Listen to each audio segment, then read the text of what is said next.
Hello guys, welcome to the Improvement Season podcast with me, Pascal Floor, and my man, the Limbo King on the other side, Steve Hall. All right, guys, I should now just be called the Limbo King. At least I can. Someone said you could go pro, and I was like, at least I'll go pro at something. Yeah, but I've seen once a video. I wanted to send it over to you actually, but mate, I just procrastinated again. But this had to do with someone who actually was doing limbo underneath a what is it? Like a couch table? Like they are like I don't know, a couple of inches. Yeah. It was insane. I don't know if it was fake or not, but it was just looking crazy. I have to send it to you. Or a better idea, I will look it up and put it in the description below, because this is this is elite level. Maybe you can actually get away with becoming a limbo pro, but this was elite. Like that guy was what? I don't even know if it was a guy or girl. But it wasn't. It was just an alien. The gender didn't matter. It was just all about the skills. What was their technique similar to mine, where they like push their feet out wide and like? Yes, and so their feet, they were also lying already on the floor, and they only moved with that kind of wobbling forward kind of move, because like a penguin. They needed to hold still because that's like they what were. I was doing. Yeah, they were kind of parallel to the floor already. It was. I have to send it to you. It's just like unbelievable. You won't believe it until you see it. So for anyone listening, I was put towards to do a limbo competition. Basically, I went for it was a bottomless brunch with some of my old work colleagues, which was really cool. And there was the first round was like a hula hoop competition, which thankfully I was not put forward for because I'm awful at that. I even tried and I was like, I can't even get it going once. And then the second one was limbo, and I was kind of put forward as a bit of a joke, and no one thought I was going to do well at all. So when I did actually end up winning it out of everyone, it was crazy actually. Everyone just went wild. Like everyone who was at the event just went really crazy. I think it was because they saw how happy I was. Yeah, it's like one of these 90s US American movies, like high school movies. Like Green Lightning. There's the one guy, a little bit of an outsider, a little bit of a geek, but he participated at a party, right? And everyone is just like, what the fuck does the guy want to, why is he here anyway, right? And then you're participating at something like that, and then you are going home with being the king, and everyone loves you. People were like, they just found it kind of hilarious and amazing at the same time. So no, that was really good fun. Apart from, do you have bottomless brunch over in Germany? Yeah, but it's not really a common thing. In Denmark, it is more of a common thing, such as it is called julefrokost. Basically, like everyone is doing it. People meeting up, eating lots of stuff, so not just regular food, but also like just garbage basically. But it's more about the get together and drinking lots of aquavit. Aquavit, what's that? Yeah, like it's just liquor. Oh, okay. It's just pretty hard liquor. Like most of the time, it is around 50% or so. Oh, yeah, it's horrid. Rough start. So yeah, for the bottomless brunch in the UK, I think that they're massive in London, like all the time. And it's similar. It's about the booze and about the get together. And it's always Prosecco. So just as much Prosecco as you want. So you can imagine how much of that I had. I never got it with Prosecco. Never was mine, to be honest. I had that one time where it was, I think in 2009. So at the beginning of my Berlin days, so to speak. And I was always around two friends of ours who also played in a band together. It was once Christoph and also Joe. And Joe was super homosexual, but also a diva at the same time. So whenever we went out, he always said like we need to go to that gay bar or so. So Christoph and I, we did as if we are a couple, so no one was actually approaching us. But anyway, he had birthday on at a specific time. I can't even remember, and he was fully onto always drinking Prosecco. Did it once, and I just puked the entire time. I don't know what it was, but it was just because of the bubbly water, I think. It's just like, I can't stand it. And ever since then, I really don't like to drink any of it. It's probably just worse is tequila. That's pretty bad. Or, no. I can't think. What's the really strong one? I never... absinthe? Yeah, I've never but had it's that. More of a mist, I think. I mean, the history of absinthe, where it was really like of a hallucinogenic kind of, right? Where there were some components in which were drug-like. It's just so strong. That is not absinthe anymore. Also with lighting now the sugar cube in the absinthe. Do you know that? No. So you have a spoon, like kind of burning heroin.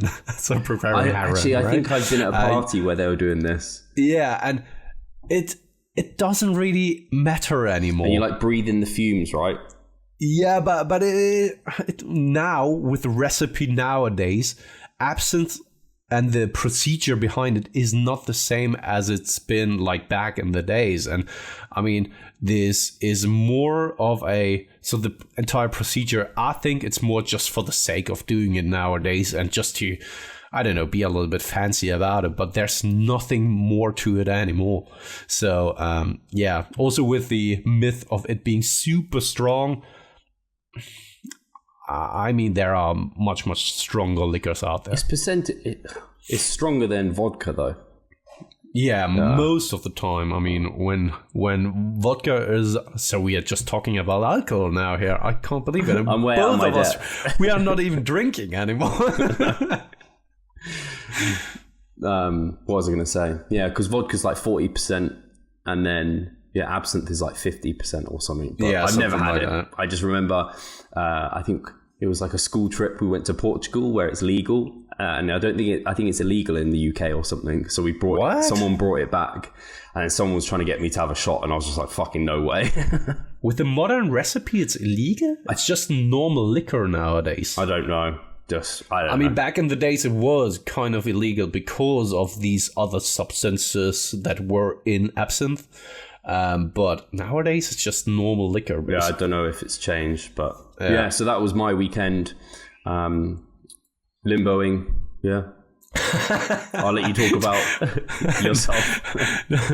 Nothing really happened other than limboing. Just limboed. I did. Just the normal. I tweaked weekend. my back a little bit, and actually, someone said to me when I posted about the fact I tweaked my back limboing, and then it impacted my deadlifts a little bit. They still went fine. My lower back, fortunately, it was about as tender as it could be, where it wasn't a problem.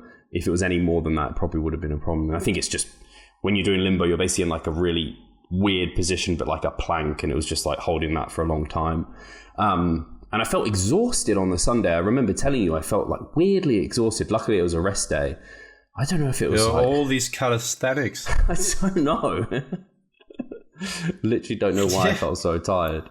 Can't remember where I was going with this. Oh, someone said it reminded them of Alberto and how he was like doing monkey bars, and he ended up really like badly injuring his wrist. So yeah, as a bodybuilder, you basically can't do anything else. It's not worth the risk. No, so we're always talking about balance and going out, socialize a little bit. But actually, you need to become a hermit. There's something about it if you want to be successful. 100%. So how was your hermit weekend? You've not been feeling well? No, I'm ill ever since London. So I'm already a little bit better. So the last days were just kind of horrible. Still needed to do my check-ins. Fucking clients. No, I love every one of them. I do. So needed still to do all the work and stuff like that, but decided not to train because I have full-on bronchitis. You can't hear it now, but that is going crazy, especially towards the end of the day or when I wake up. Sniffing nose, all that kind of stuff. Take all the medicine right now. At first, I try to avoid it because I'm not the biggest fan of always then taking something right away when you're just feeling a little bit under the weather. So, but that's what I'm doing right now because I want to get better, and especially I want to train again next week because this week I decided to not train because it wouldn't make things any better. And that was basically my week. Here around at home, working and being ill. And I know it was, I think I was listening back to some of the one last week and it was like, oh, it was just getting better. And it kind of was getting better and then it suddenly got worse again. I don't know if it was something it's crazy, new you caught or... I have no idea. Maybe it was like I was just so susceptible to another virus or so. So last week when I came back from London, I was just super tired and I already caught something, but maybe it took a while before it really broke out. I don't know. But now I'm here. Now I have to deal with that. And I haven't had bronchitis ever since, I don't know, 15 or 14 or so. I don't think I've like ever full had... on bronchitis. Yeah, I don't think I've had it. Yeah. It sucks. It sucks. Yeah. It really sucks. But what can you do? Every once in a while, something like this happens. And yeah, I've been to the doctor today for my back. I told you about that I tried a different orthopedic this time. Same old story. Yeah, so waited for 2 hours, was in the room for like 5 minutes. He prescribed me some manual therapy, and I was just like, everything he said there, I heard already, right? And no matter what I said, yeah, it just stumbled on deaf ears, which was a little bit unfortunate. And yeah, what can you do? Next orthopedic. Right? So frustrating. Yeah, totally. But you know, at least I have a prescription for an MRI for my knee. Okay. Just to see whether it is something severe or, yeah, I don't know, because it is there since a longer period of time already. Just to our rule that there's something more serious underlying there. I have a prescription for MRI and also some new manual therapy, which is cool, which I need to get anyway. And then I try to actually find a good physiotherapist to actually fix that fucking neck and back kind of stuff. I just want to take one box at a time so that hopefully at a specific point I'm actually just feeling smooth again. There's nothing hanging around because right now it's just sitting everywhere basically. How are things feeling since you've had like some days off from this because of the sickness? Do things feel better? Nothing changed. And I think that, I don't know, maybe there is kind of something blockaded or so. I don't know. Very frustrating. Wow. Yeah. And actually you said, so you're going to start training next week, and this is something I've was talking to you off air about kind of next week is the Christmas week, the New Year's week. Yeah. Gyms aren't open so much. What are your gym opening have you seen the gym opening times? How are those? They're always open. Oh. 24/7, 365 days over, yeah. God damn. Even my gym is quote unquote a 24-hour gym, but they're closed. No, it is the good thing about that chain. This is their unique selling point basically, right? Cheap membership and also 24/7 open throughout the entirety of the year, and it's just amazing, to be honest. That is really good, because I know some people will have, if you're working 9 till 5, you'll probably find you can't get in Boxing Day because there's probably limited hours. Christmas Eve, there's probably limited hours. Definitely closed Christmas Day, and then kind of like around New Year's again is same situation. So I imagine, like we've had the discussion probably with a lot of our clients, it's a case of getting in when you can, and if you can't, just take the extra rest and hit the sessions when you can. And this is something I was talking about with Pascal, is that because I've been doing, obviously, I mean, most people train 4 to 6 times per week, most of our listeners, and I'm training up to 12 times per week because of my twice daily sessions, which is really great in my own like lifestyle. But when I go home for a week, that is completely different, because I'm at my parents'. I don't have a gym that's a walk away. I have to get in the car to get to the gym. And then my sisters are there. My nephews and nieces are there. So it's going to be a difficult balancing act for me. And I am actually nervous about how I'm going to go about it, because I do want to be at home. I do want to see my family a lot. So yeah, it's a case of finding good times to get away, to go train and come back. And it may end up being having to drive twice to this gym each day, which hopefully I have access to the car, which would be really helpful as well. I think I'm insured on it. It's whether or not my sister will be using it, because that's going to be difficult, especially the thing I'm most nervous for. Upper body wouldn't be too bad. I can probably push those sessions out. But doing my lower body sessions now, I just can't even envision doing a week 3 of my mesocycle, my entire leg session. Now I've been splitting it up. So that's going to be interesting. And normally I would train on the Tuesday, which is Christmas Day. There is Anytime Fitness, which is open on Christmas Day. I've never trained on Christmas Day. Whether or not I will depend on just, I don't know, how I'm feeling, whether or not it's available. I kind of in my head said I wouldn't, but my family... Is there any particular reason why not? I mean, I can understand it when you're a father, you have some kids at home, and the Christmas Day is something big for them, or you are probably due to your religion or belief that you are not going out and do something else. I can understand that, but what keeps you away from the gym then? No, exactly. The only reason would be because it's Christmas Day, you don't do anything. Oh. That would be the only reason, just because it's tradition. That's what people do. So this is why I'm like, why wouldn't I? Because I love training. It's what I want to go and do. So I may try and get a day pass at Anytime Fitness just for that one day. And that'd be nice. And it's like I said, that's an upper body workout, so I can probably get that done. Because my rest day will land on Sunday, and I'm in a position now where when that rest day comes, I need that rest day. I can't skip it, because our SRA curves, I'll end up finding that my performance is just way down. I'm not recovered.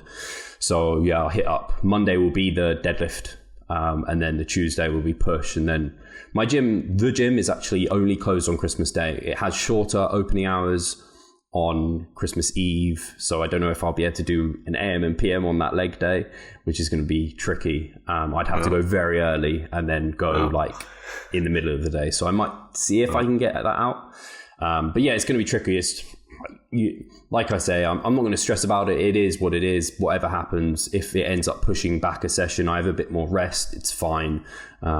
Just like we have both said, I think this time of year is a bit weird, especially when you look on social media. We see personal trainers all the time. You have that camp that are all like, it's Christmas time, you should just go and enjoy the time, eat what you want, just enjoy it and not stress about it. It's just a short period of time, and then get back to it afterwards. Then you have another camp that's like, oh my God, you have to swap I don't know, this for this, you have to burn this many calories to earn your Christmas dinner, blah, blah, blah. And we're very much like we would have said to our clients, it's just the fact is, calories always count. You can't say calories don't count on birthdays or Christmas. But if you're on point the majority of the year, yes, you can definitely let your hair down this part of the year. But there's no reason, if you don't find it stressful, or you actually really enjoy just sticking to what you've been doing, there's no reason not to do that. So we're very much do whatever you want to do in many ways, but realize that nothing changes because it's Christmas. Calories still count, training is still there, your body doesn't know what time of year it is or anything like that. So no, absolutely agree, and very well said there, that in the end, I don't know whether people always take advantage of these seasons for their own promotion or so. Everyone seems to then put something out there, and right now, the past years is all about balance, and it's absolutely all right. You don't have to track meticulously or so, right, except when you're a competitor or so. And yes, I think we've even said it ourselves in the past, but I took a different stance to it, and it's so funny because it seems more so as a trend right now that people are saying that, rather than they actually truly believing in that. right? It's just like everyone is saying that, and yeah, that's why I think that. Well, it sounds plausible to me. That's why I'm also promoting that instead of saying, because these are sometimes also the people that said like 5 years ago the contrary, which is not necessarily bad to change your stance on certain things, but you get the point, right? That they didn't really change their stance on it, but it's just like they see a trend and they are feeding that trend. I think it's something I definitely did when I was first getting into the online training, is just like seeing what popular people are doing and then just piggybacking off what they're saying. And that's not the way to go about it at all. You won't grow and develop as an individual by doing that. You need to put your own unique spin on it. You need to think about things, and yeah, it's just, we're very, what's it called? I guess, is it liberal? Our perspective on things. Oh. Cool. And who doesn't align with our thoughts can go fuck themselves. We're binary. Yeah, so liberal. If you're not with us, go fuck yourself. So what was I going to say? I don't think I've got anything else to really report this week. Neither do I. I can feel like I'm edging into week 3 now of my mesocycle, and I've really found like it's such a weird thing now, because I take so much care over my sleep, and I think sometimes that can almost bite you in the arse, where you're so aware of how important sleep is. When you wake up and you're like, oh, I don't feel well rested, you almost, I guess, nocebo yourself, in that actually ignorance is bliss sometimes. When you didn't realize sleep was important, you were just like, I'm gonna go crush this workout, and then you could crush it. Whereas sometimes I find, like, if I'm feeling a bit like, I know I should feel fairly beat up now, I know I didn't get best sleep, this training session is really going to suck. And then you kind of nocebo yourself into having a poor session. And I think I see this as just a case where when people have those, I guess it's the heart rate variability, and they're doing the readiness to train, it's kind of like, but sometimes that's a lagging indicator, and it says things, and you could be feeling great, but it tells you that you shouldn't be feeling great. And then you're like, oh, I don't feel great. It's like, come on. But yeah, that was just a side point for no reason, really. I don't know why I said it. I find it still interesting, and I had so one of my clients this week, I think it's quite interesting, because last week we brought up a question of one of my clients, I think, and I think it was this week again, the same client who asked me an interesting question. Yeah, totally. And that was, is it detrimental if you're sacrificing like 1 hour of sleep or so for the sake of socializing or like personal events? And I really needed to go inside to really give my insight on the matter as a coach, but also from my personal perspective. So personally, I would say yes. I mean, if you want to socialize, go out there and do your stuff. And I think that socializing has also its benefits, and just feeling part of something. And also, this is something you will maybe have for the rest of your life, also, even if it's just one experience or so. But from a coaching perspective, I said that I can't give you any kind of green light for that, because I know that if you weigh these things up, like sacrificing an hour of sleep, even if that sounds not as much, the more I look into sleep research and the more I read about it, the more I just know that it's not positive at all. Even 1 hour has, in the huge great deal of things, there aren't any kind of positive aspects to it. Right? If you're then only getting like 6 hours of sleep or so. That's why I can't say as a coach then, go ahead, because I have an obligation. That obligation is to keep a client healthy.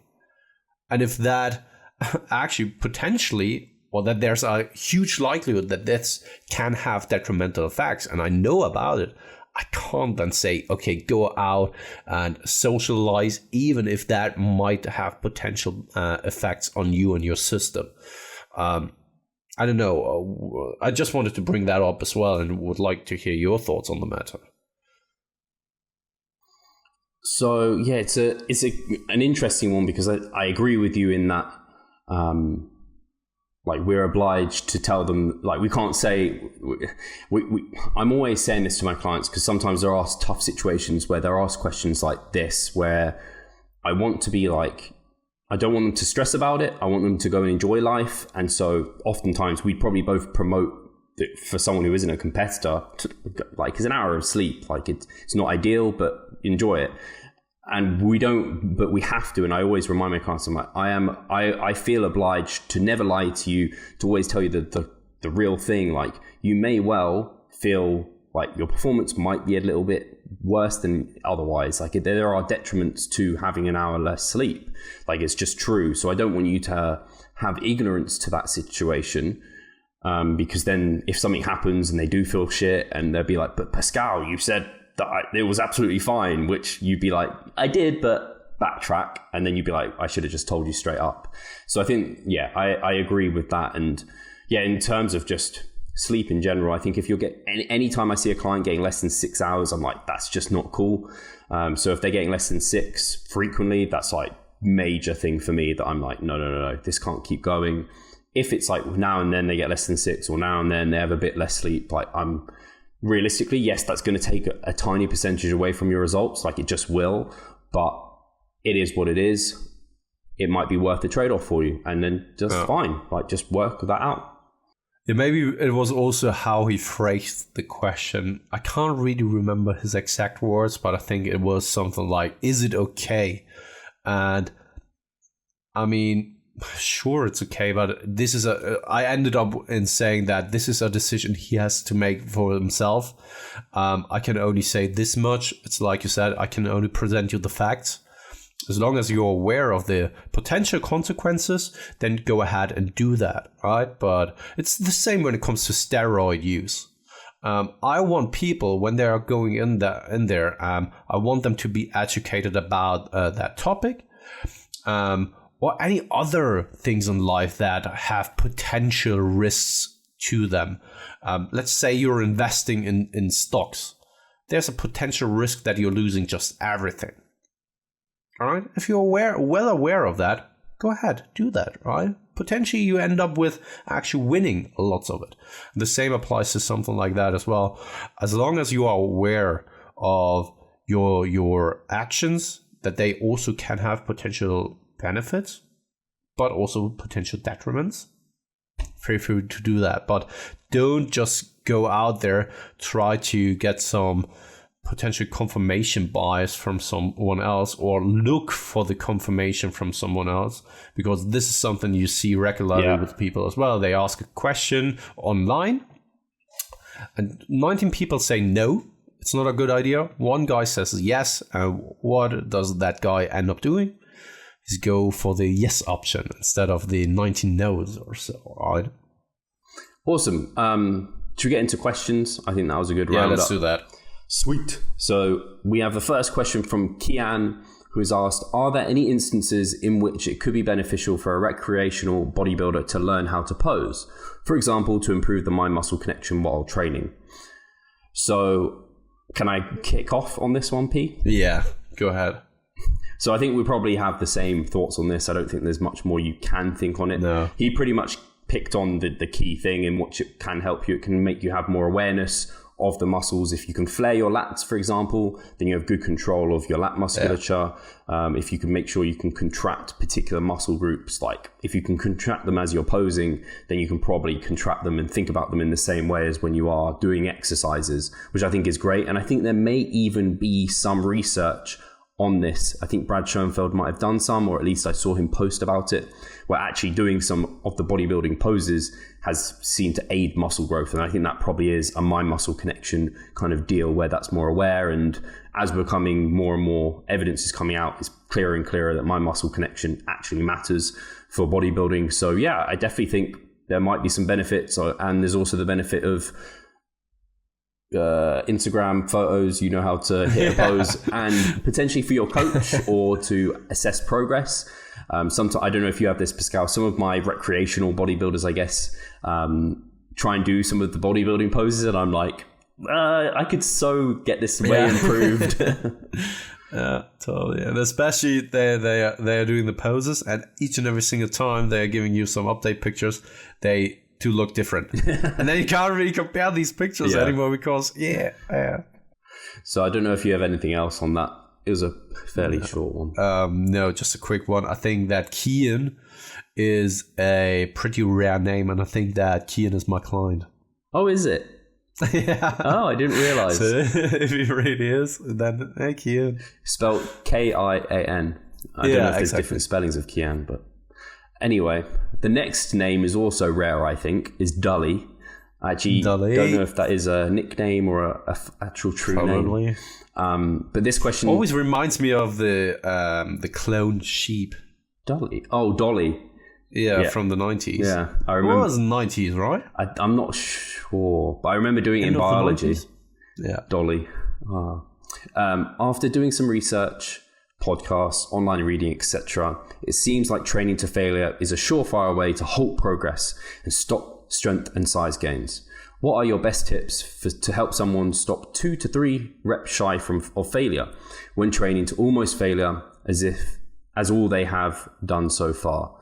So I think first of all, maybe have a bit of a chat about the first sentence in terms of training to failure as a surefire way to stop gains, because I think we probably have some thoughts on that. And then also, how to learn about keeping reps in reserve when you're used to just going ham. Yeah. You want to go for it, mate. Because yes, you brought it up, and that was the first thought I had as well, and that was that I think you didn't really mean that the way you phrased it, because when you're training to failure, you're not killing the gains, basically, because when we just take a look at studies like high repetition studies, you actually have to go closer to failure to see some kind of hypertrophic response there. So that statement in it for itself is not true. But when it then comes to actually learning to gauge the RER, for example, or RPE, I think it is a tough one, and it takes really time and practice. You won't master it in the time span of like a couple of weeks. It took me a long time to actually just got somewhere near of a good understanding how far I can push it. And the longer you're training in a specific rep range, with a specific load, a specific structure in your training protocol, nothing will change drastically from week to week, and you will become better and better in actually estimating that. Always actively try to think about it right after a set and try to really gauge it. Like you stopped there, you thought that, okay, this is why you've been doing that set. You think that you have stopped at 2 reps in reserve, let's say. Then after you re-rack the dumbbells, for example, really try to actively think about it.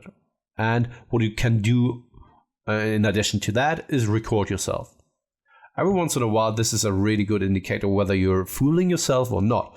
Because I do remember, and I think I brought it up in one of the older episodes, or like previous episodes with Bryce Lewis, that example where I've seen a live video of him.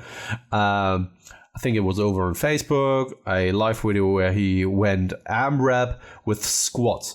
And there were so many people who said like, okay, you had so much more in the tank. And he basically said, no, this was my AMRAP set. I couldn't have done any more reps, but the last reps just looked so smooth and so much like the previous ones that only he himself, or maybe Eric, his coach, could have actually gauged whether this is true muscular failure instead of like technical failure. Technical failure instead of muscular failure. Because when it comes to powerlifting, obviously you want to actually gauge the area before technical failure occurs. So a zero area would be when you have slight discrepancies in your technique creeping up, or kind of flaws creeping up there. When it comes to something like bodybuilding, for example, as long as your form and execution stays the same, which should be the case when you're working in the rep range of, let's say, 8 to 15 reps, and then you can go much, much closer to muscular failure. I don't know if I covered everything, Steve. I think you mostly did. I'm really glad that you also clarified what kind of 2 to 3 reps shy of failure means, and what failure is for us, and what we would advise people to go for. Kind of saying, I think a good way to describe it is like your last good rep, because you can have like perfect reps, and then you can have good reps. And there might be slight, like, I don't know, something might look slightly off, but I still think as long as it's a good, safe rep, that can be your normal reps in reserve.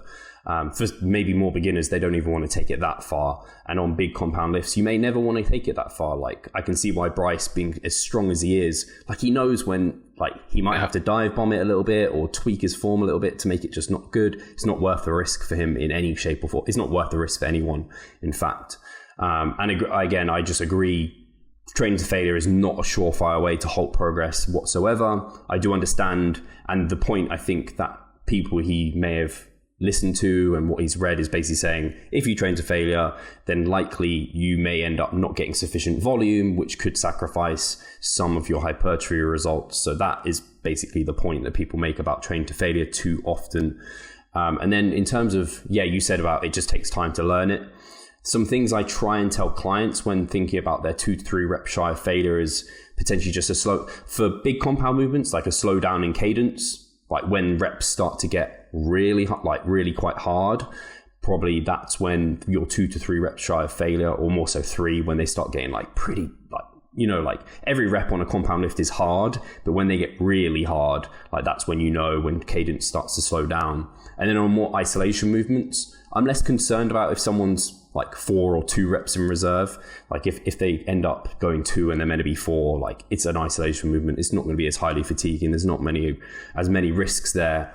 I kind of say like you can push that, like, so it's like it needs to be really hard on a isolation movement, on a more machine-based movement, because even going to true failure on like a leg press is like I think it's just a crazy experience to actually end up doing, and a lot of the time it's not worth doing. Like true absolute, you have no more reps in the tank.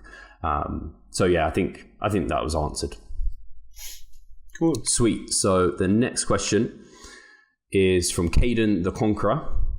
Was it always Caden, or has he changed that name? Oh, okay, it's still Caden. I think it was always Caden. He has said, what are your thoughts? Oh, God. I don't know if we want to get into this, Pascal. Come on, read it out loud. I have no idea what the question is. As soon as I start reading it, you're going to be like, yeah, I think I agree, Steve. So what are your thoughts on Brexit? Would be interesting to hear from a Londoner and a German. And also it would help my brother Tyson the Ruler. See, it was Tyson. Ah, yeah. Oh, no, Tyson the Ruler, yeah. And me on our quest for world domination. Do we want to get into politics on our fitness-based podcast?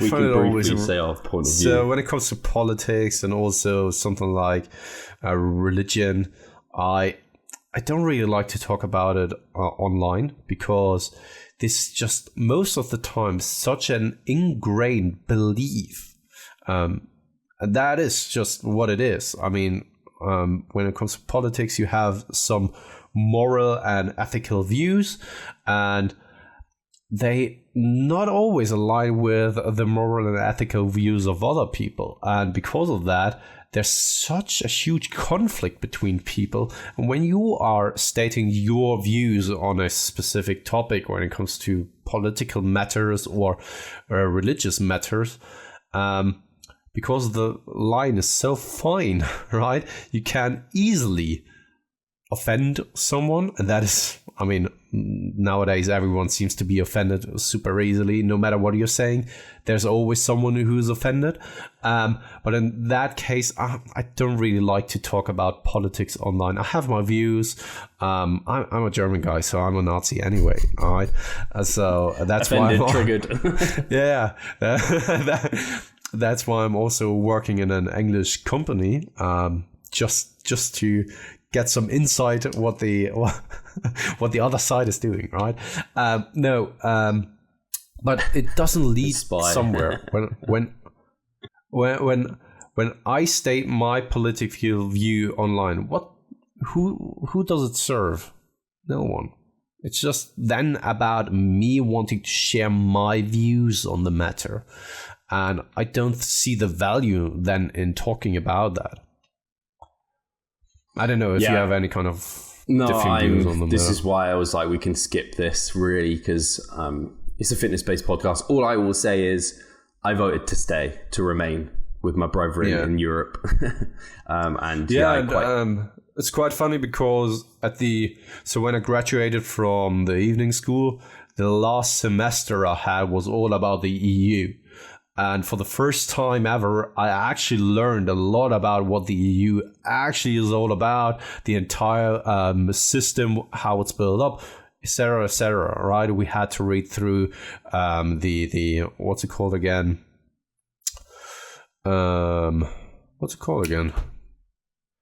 Totally forgot that name. The kind of the constitution, right? But there isn't really a constitution because it isn't one country, right? And that's why you can't really say that it is a constitution. That is the Lisbon contract, basically. But it's not really the constitution of entire Europe because obviously the EU isn't one country, and there isn't really a parliament that is then dictating or saying what all the countries have to do. There is a parliament, but then the entire system is a little bit more complex.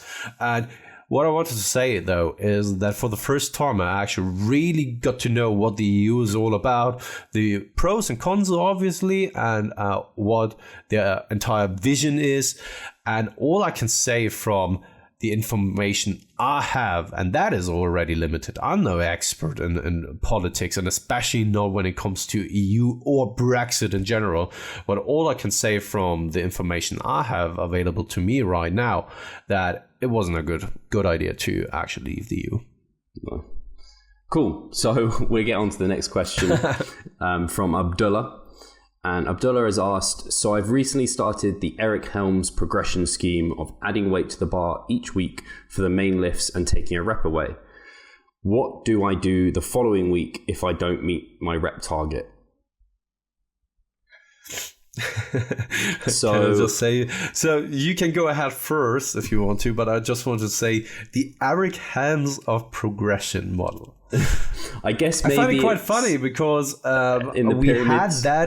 we had that in our group a couple of times already, that people are claiming that Eric Helms is mainly progressing in that fashion, and Mike Isfertel is mainly saying that you need to prescribe or add some sets from week to week.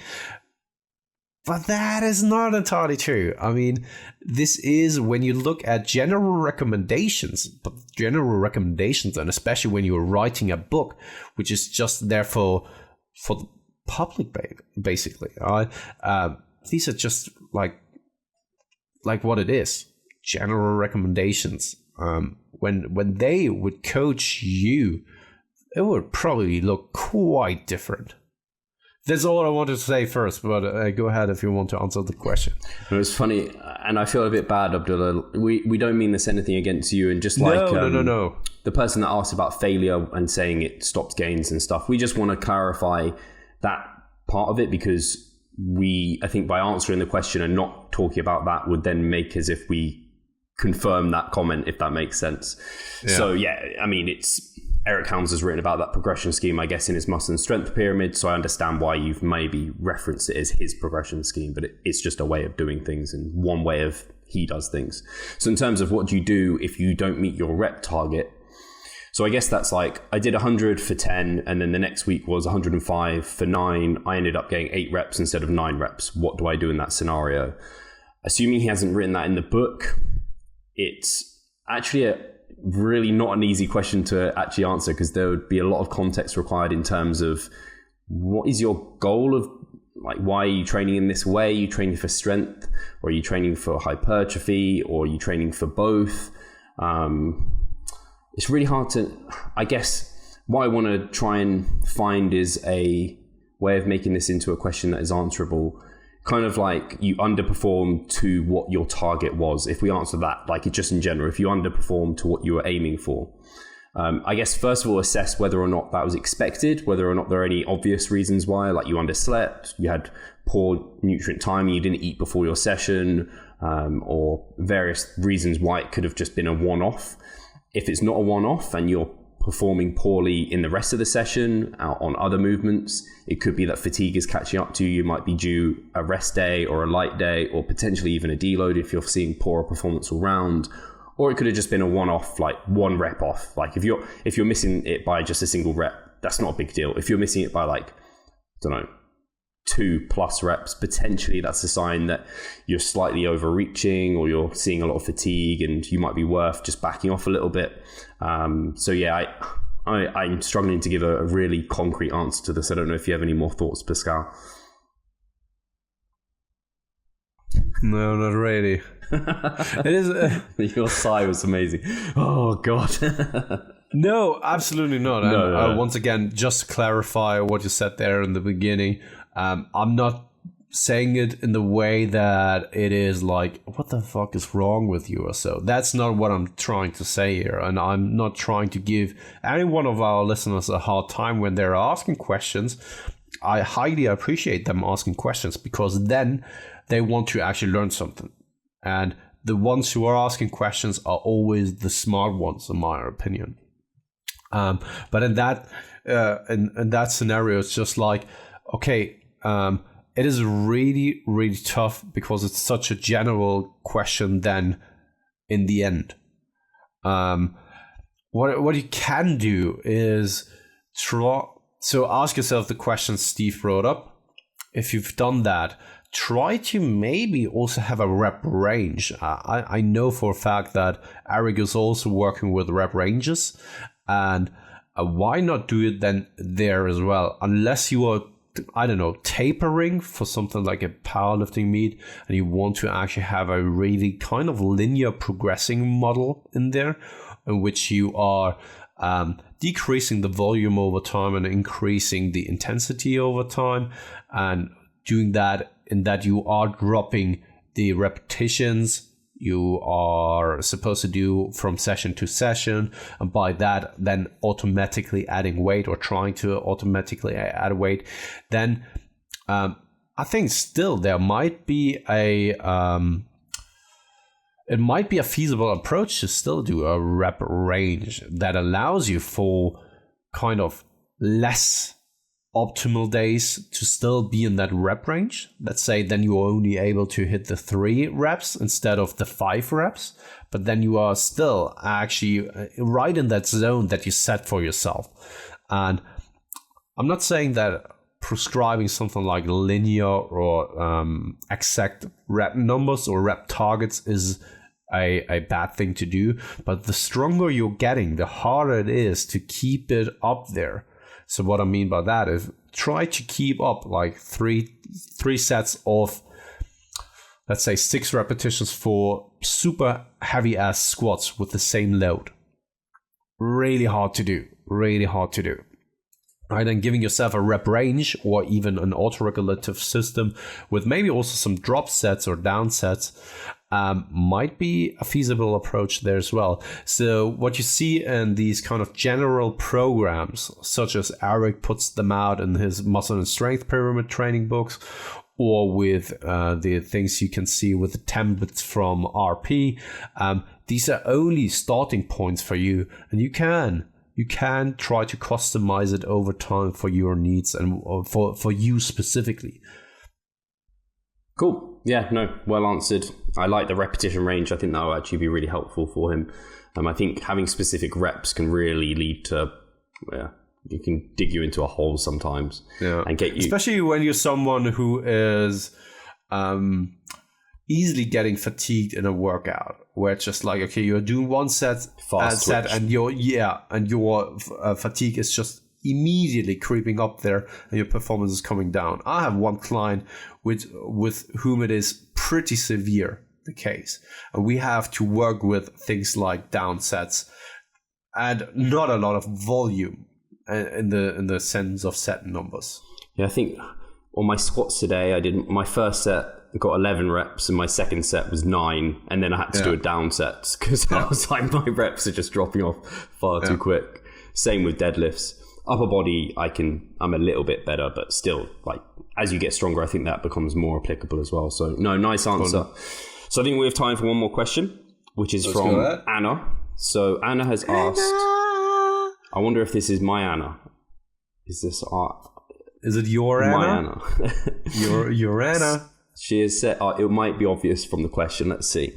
She said, hey guys, I've seen a lot lately on social media about some gurus encouraging to do partial and cheat reps to progress and increase workout intensity. Any thoughts? Cheers. I don't think this is my Anna. This is our listener Anna, an additional Anna. Shall I go, or if you? I know you look like you're baffled. Who the fuck are you watching? No, I'm not really baffled, but I'm just thinking of a case where I see where I'm trying. So I'm trying to think of a reason for that where this might be feasible. So why would you try to increase the intensity of a workout? These are that like would automatically mean, yeah, but that would automatically mean that the previous things, the previous sets, and all the work you've been doing up to that point wasn't intense enough. And then you can always make the case, why not just add then a couple of extra sets? I always think about it that way. It's like, why would you ever risk doing poor repetitions or cheat reps or assisted reps or partials when you could just recover and do another set and get out more quality repetitions through the full range of motion, more muscular adaptations, safer, just so many reasons why that would be. And the only reason you wouldn't do that is if it would then be junk volume, and then you've done enough. You don't need to do any more. Yeah. And also then, I mean, let's take the current literature in mind. A lot is indicating that volume is just the key driver as long as a minimum threshold of intensity is achieved. So let's say you are working in the 60% of your 1 rep max rep range most of the time, then that threshold is probably achieved and reached. And after that, doing some kind of certain movements at the end of your workout with partial range of motion just to hit a certain intensity or fulfill a certain intensity range doesn't really make sense to me, to be honest. Yeah, I think whenever I hear about anything cheat meals, cheat reps, anything cheating, when has cheating ever been a good thing? It's just like, just whenever I hear it, I'm just like, cheat, that just rings alarm bells to me immediately, red flag. And then, partial repetitions, again, why not just, again, like you said, why not reduce the load, do a down set? Why take it to a partial? You're doing 80% of your 1 rep max, take it down to 70, take it down to 65, get some out quality full repetitions rather than doing that. And I think it's a lot of the case, potentially it's someone who is a little bit old school mentality, hardcore bodybuilder is when I see this, where they don't want to drop the load and where they're like, no, I'll just keep pushing harder and harder. And they kind of have that mentality, not a smart approach, which would be, actually, you can work harder if you reduce the load and get out more reps. That's overall going to be more fatiguing for the musculature than what you're going to do with cheat reps and partials, which is going to put more stress on the CNS. It's going to put more stress on your ligaments, tendons, bones, everything. It's just so risky. And you're not actually putting the tension where you want it on the muscles. And you could do that via extra sets, like you said. Yeah, and I mean, in addition to that, I already brought up the scientific literature, and I would really like to hear his argumentation why to do something like that, because he then or she had to argue against all the scientific literature that indicates that volume is one of the key drivers, as long as the minimum threshold of intensity is achieved, and also full range of motion being superior to partial range of motion when it comes to hypertrophy. Just these findings on the scientific literature. Of course, scientific literature is only a starting point, but when there's so much for speaking for something, and someone is doing something else because of personal anecdotes, they always need to then come up with really good arguments to actually then prove the other side wrong. Because going just from your own personal anecdotes is never a valid standpoint from a scientific perspective. And the only case I could ever see this being a legit argument is someone who's like, maybe someone who's elite, who is like at the absolute pinnacle of their bodybuilding career. Like they've got all the muscle they could almost possibly have. And the only way they can potentially add extra stress is by keeping the load really high, making the intensity, like taking their body to a point of extreme stress. And this is me just theorizing things. There's no scientific literature on that. We'll never get that. And then if that is the case, this is not applying to 99% of the people who lift. This is 1% who they might take that risk into their own hands if they want to gain that tiny bit more. But like we've already outlined, there's going to be so many potential costs and risks to doing that. Yeah, and you bring up a good point, and that is the risk factor. Let's just say that you're doing these kind of intensity finishers at the end of your workout, and your workout before that was already quite intense, and you accumulated a lot of fatigue already. Then you're going in and you are putting even more load on the bar for a certain movement that is then also partial in the range of motion.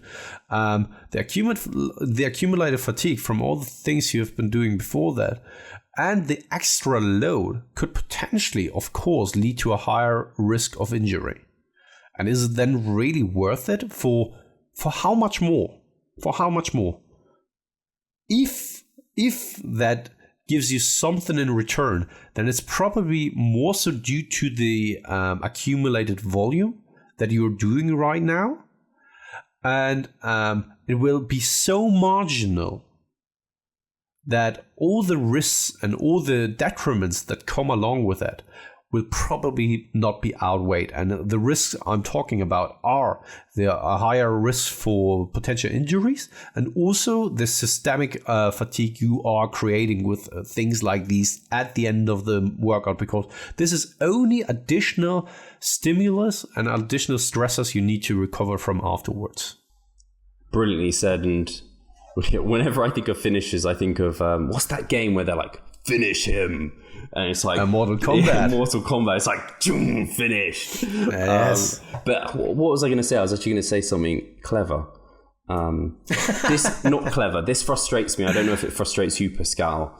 And I see people posting about like, these are the reps that count, and they're like grinding out like absolute failure, or they're getting a spot, or they're doing something extreme, and it's like, it sounds and looks like, oh, this is bodybuilding, this is exciting, this is like people are jerking off over these hardcore videos, and like it just becomes like a fancy thing. And I'm a bodybuilder, you're a bodybuilder, like we like this hardcore mentality, it's cool, but it still frustrates me because from a logical standpoint of what we know, they are not the reps that count. They're potentially the reps that are actually going to fucking completely screw you over. They're the ones most people don't have any right or any, there's no reason to risk them. And what counts is the entirety of your training. Like, what? Like, is all the rest wasted? It just counts when you go this hardcore?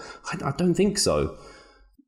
Hey, mate, I just love the quote from Alberto Nunez. One rep won't make you, but it can break you. And exactly these are the reps he's talking about. They aren't the ones that make you at that. These aren't the ones that count. Because all the repetitions before that counted, because otherwise you would have never gotten to that rep, right? And the accumulated volume and the accumulated stimulus is what counted, and not just like that one single repetition. Because then you could make the argument of going really just load the bar as heavy as you can and do 1 repetition, because it is basically the same, right? Because that last rep is only a grind of the entire set. So why not then make the argument for, okay, then do just a single and let's see how much you're then growing. Did someone argue that? You aren't growing that much. Maybe it's once again then volume, right?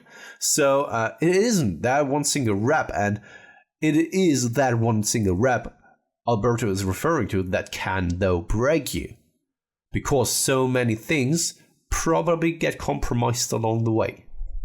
Perfect. I think that's a perfect end to the perfect podcast. This will be the last podcast. This will be released on Christmas Eve. So happy Christmas Eve, everyone who's listening to this as it's released. I'm still a little bit confused when people are celebrating Christmas. Because here in Germany it is the 24th. Right, 24th, the family gets together. The really close family gets together, right, and is having dinner on the 24th. And 25th is then for the entire family. So you're going to see your grandma and stuff like that, eating with them. But I don't know, but I think that in the US it is the 25th, isn't it? We're the 25th, yeah. I guess I thought everyone was the 25th. Yeah, Christmas Day is the day for us, and then Boxing Day is like, I don't know, you could go and see other people, and Christmas Day is when you open the presents, Boxing Day is when you play with the presents. Okay. As a child. So 24th is when we are unpacking our stuff. No, I did not know that. Not on the 25th and stuff. Crazy. So, that's why. And with that bombshell. That's why. Happy Christmas or Merry Christmas tomorrow for most of you guys. For the Germans, Merry Christmas tonight. Does your calendar say Christmas Day on the 24th then? Yeah, Heiligabend. Oh, crazy! The holy evening. The holy evening.